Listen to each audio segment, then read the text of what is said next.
It's the penultimate week of the Winter Tour in North America, and there was still a lot up for grabs in the standings. Even though it's looking very uncertain that we'll get a major this winter, there's still a lot of DPC points up in the line for the eventual international, as well as relegations and promotions. So, let's rewind and find out what happened during Week 5 of the North American DPC.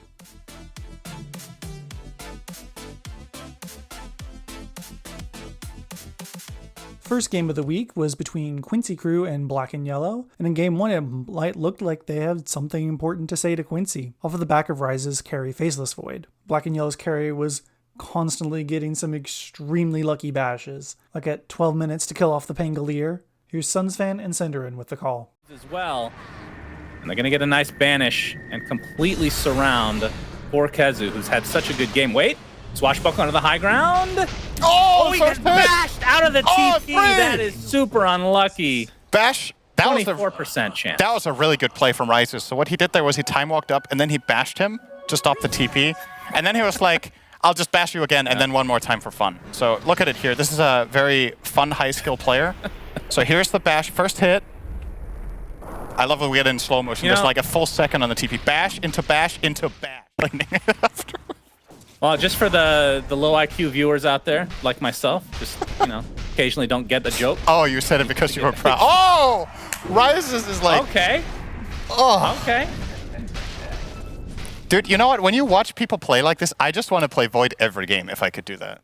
With those excellent kills, Black and Yellow secured Roshan and invaded the enemy triangle, where Ponlo had one of the most beautiful Snapfire cookies I've ever seen. Right click by Rises. Here comes Milan, though. Good cookie. Oh, nice setup stun onto 2 into the Rolling Thunder. Nice save from Shaggy in the meantime, though. But the Ogre will be lost.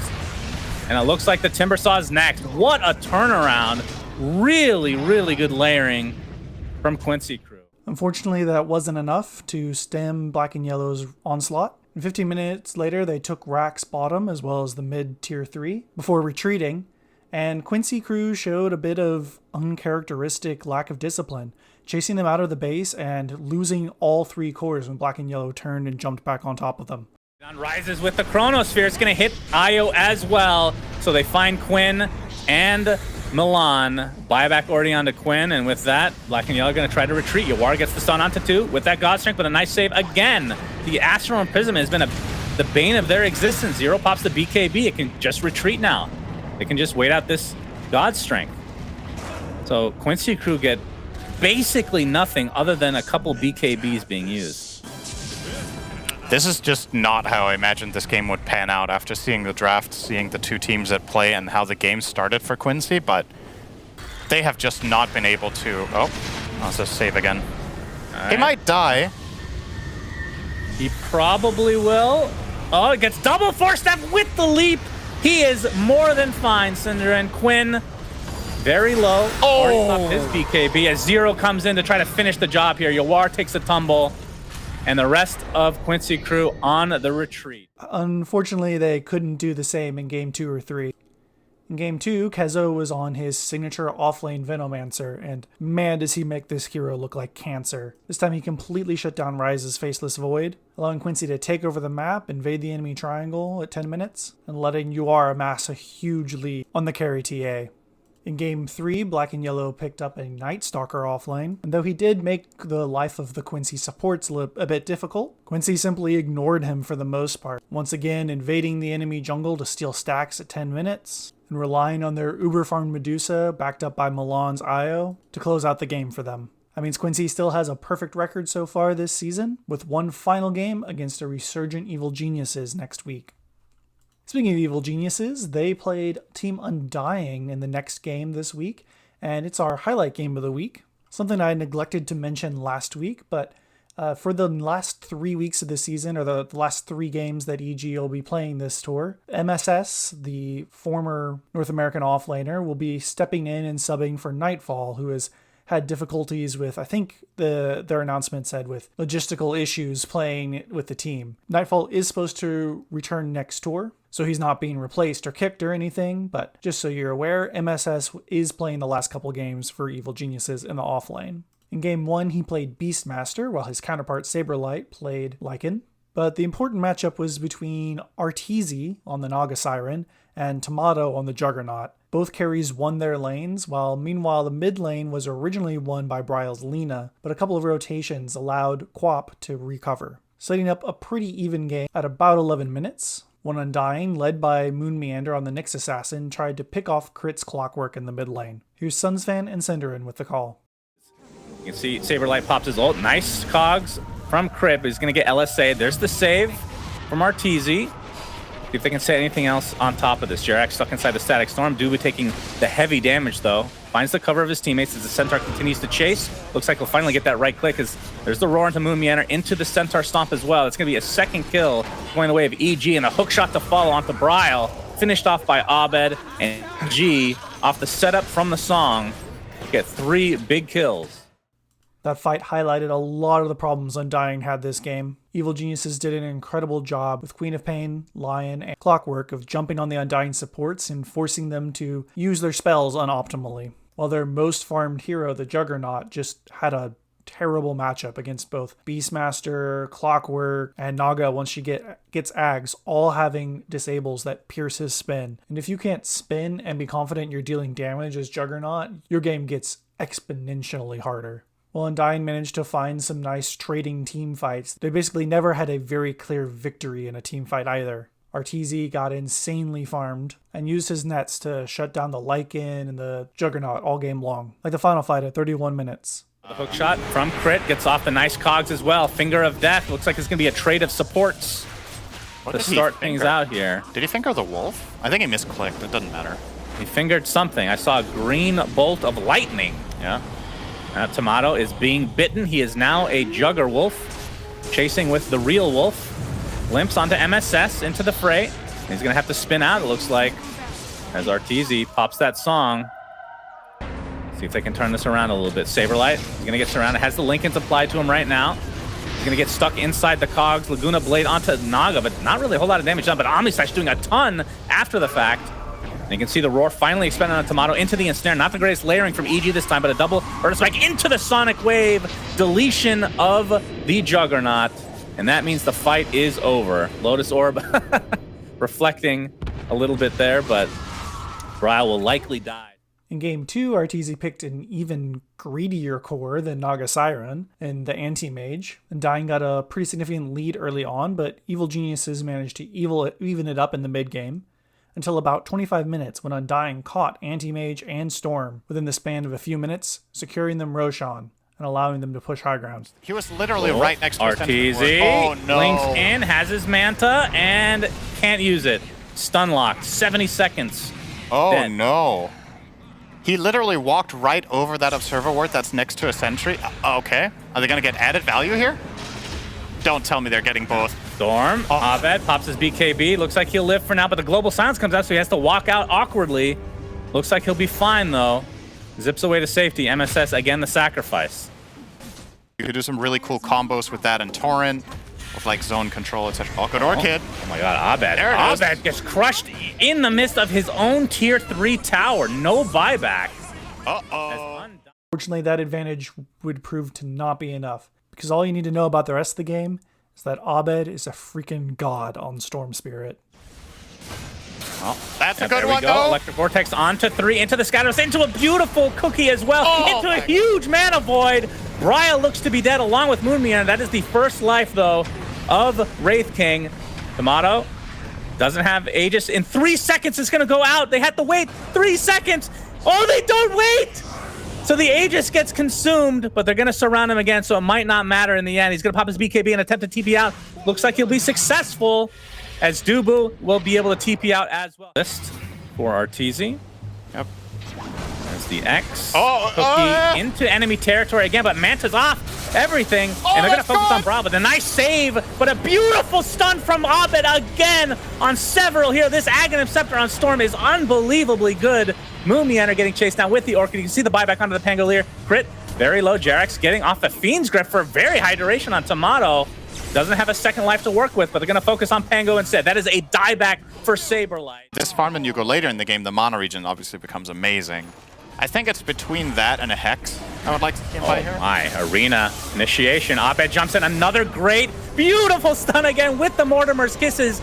and Undying lose 2 instantly, including the first life of Tomato, attempting to get out of dodge with that BKB, but the Fiend's Grip cancel is there, and Undying falling apart now as EG are definitely in a major lead here, but double kill from Crit as well. Triple kill for Crit of all heroes. Into Roche they go. And Jerax gets off the Fiend's Grip, but there's the Global Silence to cancel. So EG lose the 1 support, and looks like they're just going to back away now. As I say that, Arteezy going in.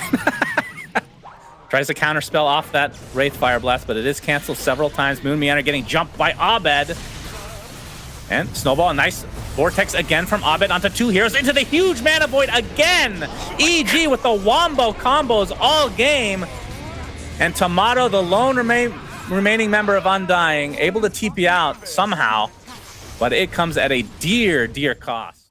And I think that series pretty much puts to rest any further doubts about Evil Genius's new roster. In the last half of the season, they have shown an incredible amount of improvement and excellent team coordination.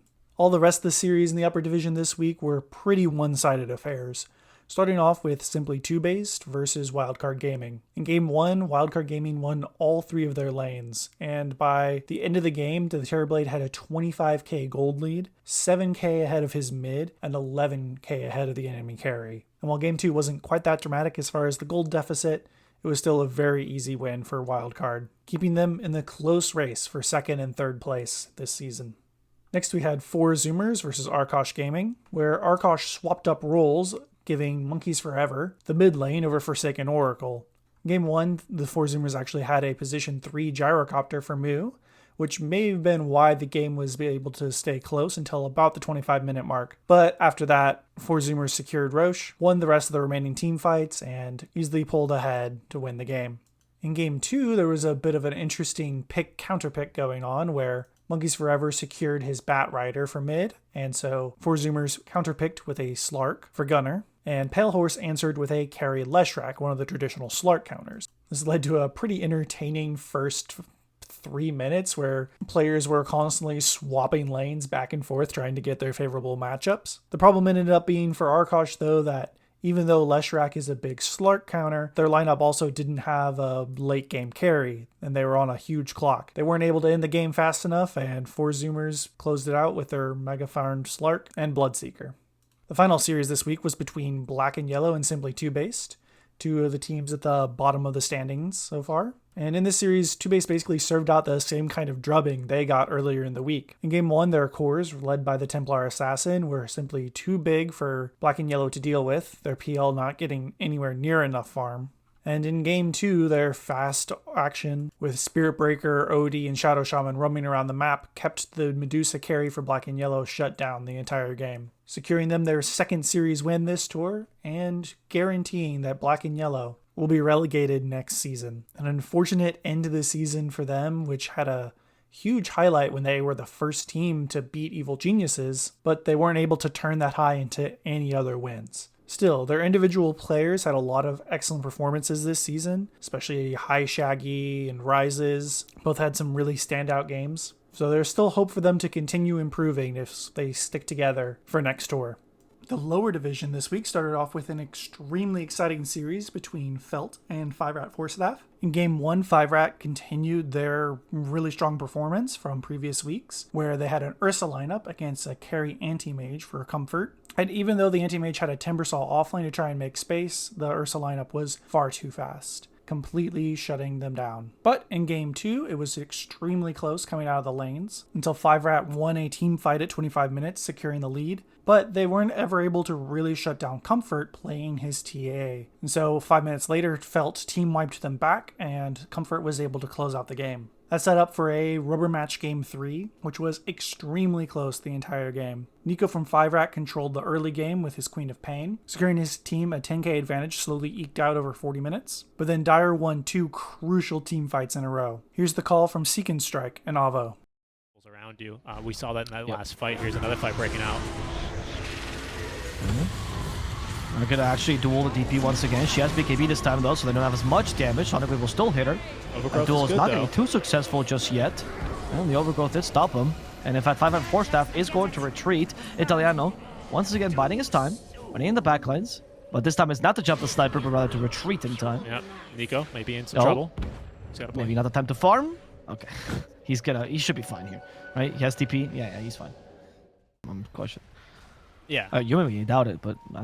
He does not. I noticed now. Yeah, he doesn't have one now. Okay, goodbye. Wake me up. No, he's still alive. Oh my goodness! Even lived through the sonic wave there. Terrorize. However, he's going to catch him. Zor activates the BKB. Nico being held down, but he blinks forward aggressively. There's the duel. They have managed to find the sniper, but he's got Satanic active. He's tanking through this one. He even managed to tank through Italiano as well. Italiano though turning and fighting Comfort. His BKB still active, winning both fights. And there's the tip out from Solji. I don't believe what I've just seen here, Abo. Zor as well is going to be time-lapsed back to full HP. He gets the kill onto the Willow.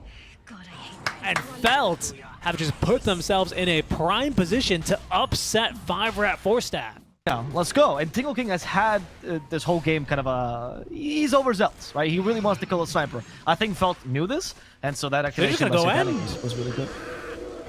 And you can't really tell, right? Because Sniper is attacking from the racks. There's a second exorcism, so he's pretty comfortable. He actually ate the cheese there. Okay. Just for the mana. Interesting. He's not going to refresh just yet. That extra's strong enough. And they're dealing with a TA relatively easily. Italiano's down.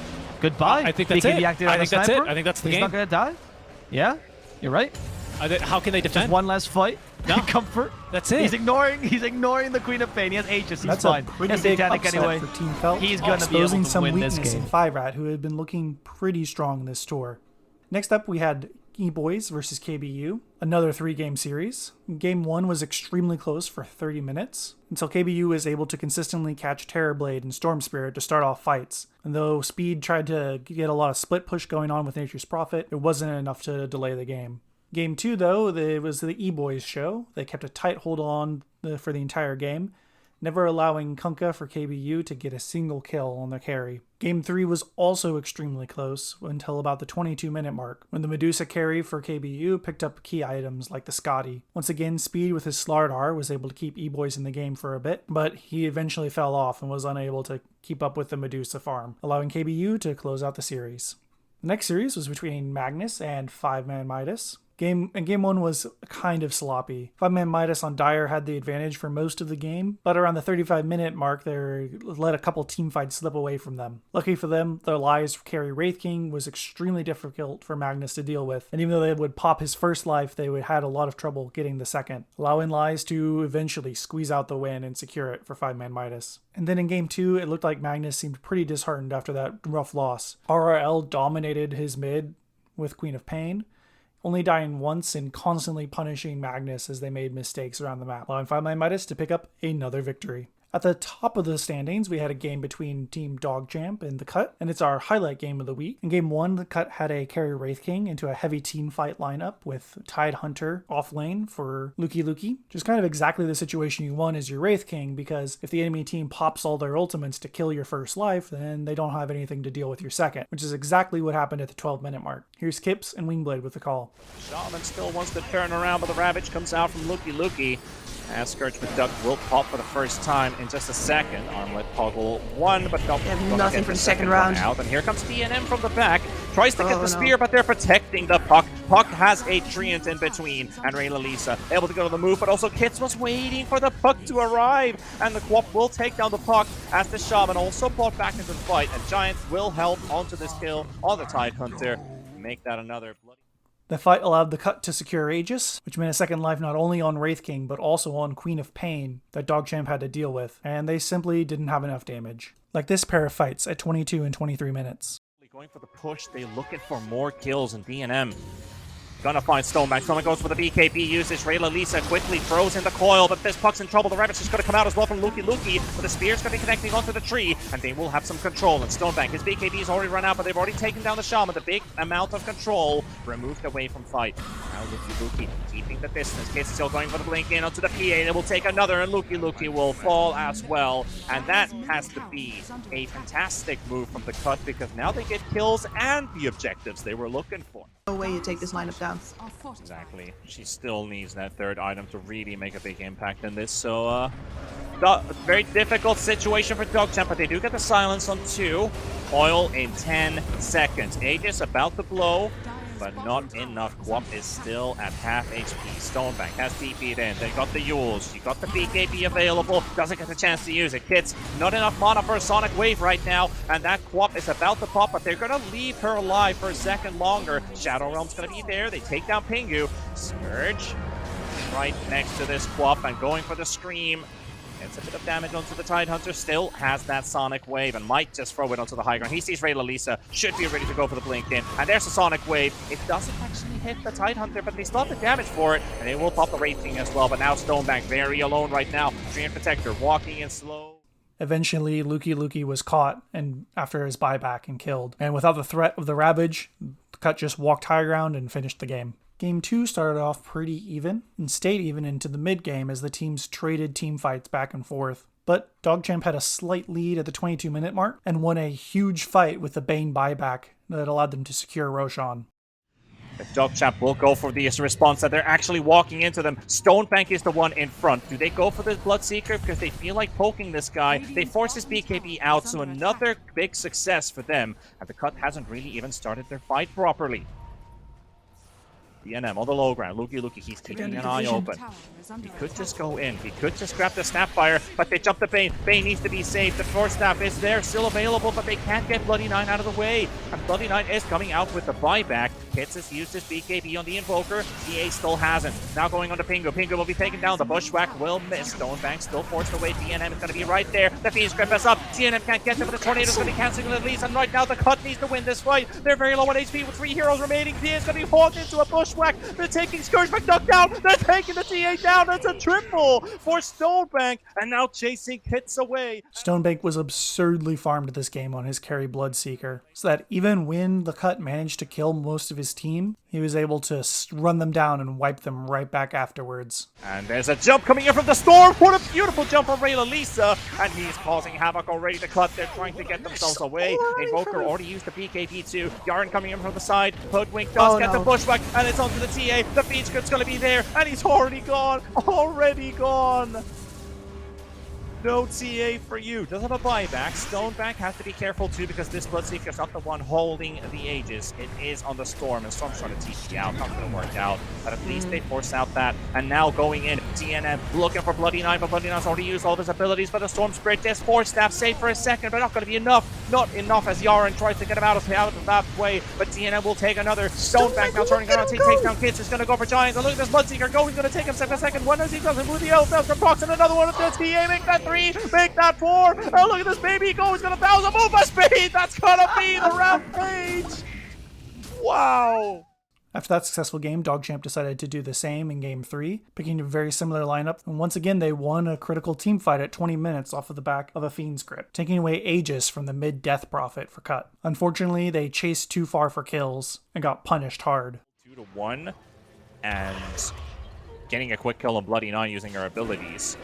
They're actually losing their lead moment by moment here, at least if you think economy-wise. Bloody Nine almost walks into that spear, but that Hoodwink, the silence is there. The Roar comes out as well, and they're going to fully convert onto this DP. DP with the Yules into the air has no siphon target, so she's not getting any HP and gets blown up. They still have the Fiend Script. Complete disaster potentially as their Bane is positioning into the high ground. The Bushwhack into the Fiend Script. Down that Bane, the DP is going to be in trouble, and there's nothing they can do. There's nothing they can do to save this death prophet. And disaster strikes. Dogchamp succeeds. Oh, that was such a bad combination of circumstances. One more. They really want more. They've got the Solar Crest up. They've got the Bane walking in. And then outside a ward. They've got this guy. Here comes in, but it doesn't hit anybody. They've got the arena down too. And now Scourge McDuff, he wants some revenge. He takes down this Bane at least. Can he get the Storm though? That's a difficult target. Spears available right now. Blink in 2 seconds. Mars, what does he end up doing? He doesn't get anybody because he is Bushwhacked. Axis coming in from the side. Now Stonebank decides to man up, and he goes straight in onto 3, and he takes down 1, looks for the second one. Pingu's just sitting on the low ground, and now it's for the Beastmaster's army to keep him away. Another Bushwhack onto the Wraith King, and he is down. Abaddon's ulti has popped. Kitz is coming back into the fight. Luki is going to get stunned up to the silence, and we're connecting onto 2 as Stonebank walks back in, wants to keep them away with the BKB popped as well. He wants to take down Pingu. He needs to heal, but he doesn't get it. And Yaren, it's down to him to take these kills. Luki gets a post-mortem kill, and here comes Rayla Lisa. Silence. But is it too late? What a jump into the The ancient silence. seal. After that, the Cut kept up their advantage for the most of the rest of the game. With that one series, the Cut guaranteed their promotion, while DogChamp find themselves still stuck in a 3-way tie for second place. Final game in the lower division this week was between KBU and Felt. Hot off their big upset of 5-Rat earlier in the week, Felt looked strong early on in Game 1 with the OD mid, but the offlane Treant for KBU stalled the game out long enough for the carry Gyrocopter to get his items. Felt's lineup was very reliant on setups to be able to create kills, which creates a real weakness if you're missing spells like your Sanity's Eclipse, or if your Astral Imprisonment is getting stolen by the enemy Rubik. The Warden played a beautiful game, keeping his cores alive and constantly saving them from Felt's initiations, and eventually KBU is able to win the game. In Game 2, KBU had an uber-farmed Razor in the bottom lane, while Felt's carry Medusa got shut down by the off-lane Legion commander. Though Medusa did eventually get enough farm to secure Aegis and make herself really tanky and hard for KBU to deal with, it wasn't enough. Eventually, the carry Razor got big enough that he could just walk high around and take towers, while the 3 Legion commander just constantly used press the attack on him. Which means that looking forward, we are actually guaranteed a tiebreaker for second and third place, because the last game of the season in the lower division is between DogChamp and 5-Rat Forstaff, who are currently tied for third. The winner of that game will have the exact same record as KBU.US, and so the two teams will have to face off. Meanwhile, at the bottom of the standings, Team Magnus is all but guaranteed to be eliminated, since their last game will be against the Cut, but E-Boys still have a chance since they have a game against 5-Man Midas, and if they win, then there will be a 3-way tie for 6th, 7th, and 5th place. Looking towards Week 6 in the upper division, there's currently a 3-way tie for second, and all 3 of those teams have games in this next week. Wildcard will be facing 4 Zoomers to start off the week, then Undying will have a basically guaranteed win against Arkos, followed by the Evil Geniuses versus Quincy Crew match. Still some exciting games to determine the final standings here, with a high likelihood that we'll have to get some tiebreakers to finally determine where teams end up. Meanwhile, at the bottom of the standings, Black and Yellow is guaranteed to be relegated, while Arkos would have to have a miracle against Team Undying to stay in the upper division, which means 2-Base just barely managed to stick it out thanks to their win this week against Black and Yellow. And that's a summary of all the action that took place this week in the North American DPC. There's only one more week to go, but it's sure to be an awesome week. So tune back in next time when we rewind Week 6 of the North American Dota Pro Circuit.